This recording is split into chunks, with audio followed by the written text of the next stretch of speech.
Fairy Godmother Project is an organization that supports families who are facing pediatric cancer. We try to support them by alleviating some of their daily stresses.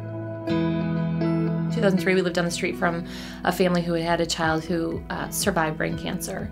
And the mom, when she was talking to me about it, told me that they found that people disappeared that they thought would support them. In the beginning, people always say, well, we'll make you a meal, we'll do this, we'll do that. Well, Fairy Godmother Project continues it on. When those friends that get back into their own lives disappear, we're still there to support these families. My son was diagnosed with leukemia on June 8th of 2011. Dealing with Dylan's illness was, something that we never thought we would have to do, but no one realizes what comes after that. And it was extremely hard to reach out because you don't want to have to ask for anything or want anyone to do anything for you, but deep down inside, you do need somebody to be there for you. We have a fairy godmother who is just our fairy godmother for our family, and she has been amazing and been a friend to me when so many people have forgotten about us. It's hard for a lot of our families to even ask for the help, and that's like the biggest step. I initially started off with just making meals. Just knowing after a long clinic day that they're coming home and there'll be a meal sitting there waiting for them, I mean, it seems so little, but it isn't. It's huge. It's a huge deal.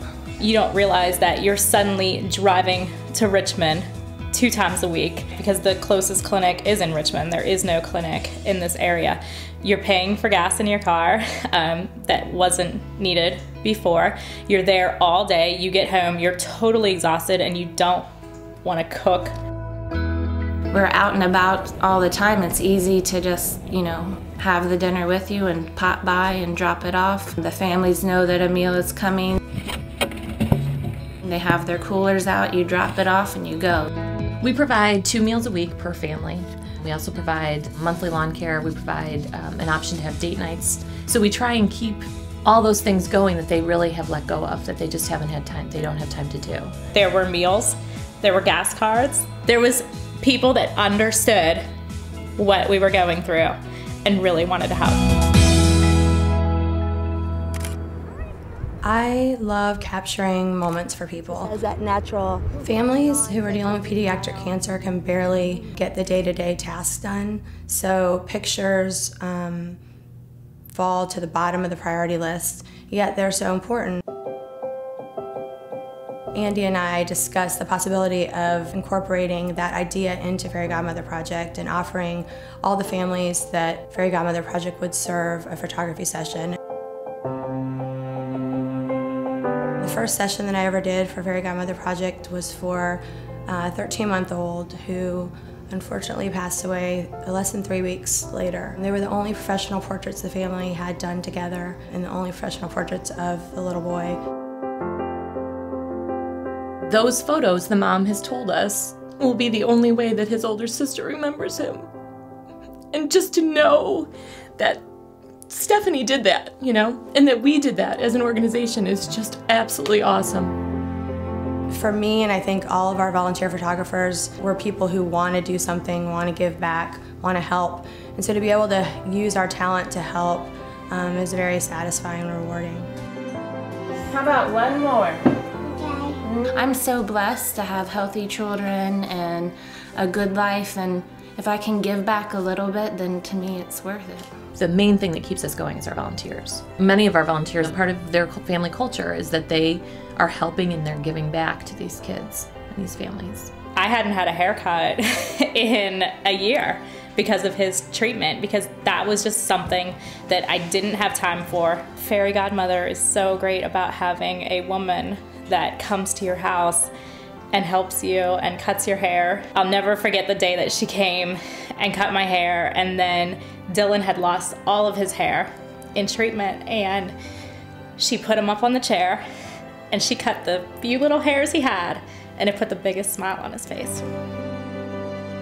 I have seen people give and give and give like I didn't even know people were capable of giving. Back in the very beginning, I met the neighbor of a family whose son had been diagnosed with pediatric brain cancer. They were told that the child would not make it. And as soon as that happened, I sent out sort of an SOS email to our volunteers and said, you know, we have a family and the child is in hospice and we need help. Within 24 hours, I had my outdoor freezer stocked with meals for this family. Volunteers came from literally out of nowhere. I mean, I just had this constant flow to my house. It was unbelievable. It's amazing to know that in everything that's happening, there are people out there that will give to someone they don't even know. She's been a friend, but you know, they've also gone above and beyond, and Dylan was honored as a courageous kid this year for his fight against cancer, and they had a ceremony down in Richmond, and Helen and her family were there to see him. It makes me very emotional because I knew that they were there when no one else was. I would like to think that it's for selfless reasons that we do this, but you also get so much back from it. There's somebody delivering a meal, there's somebody checking in on a lead volunteer, checking in on their family, and just knowing that all those little things are going on is pretty amazing.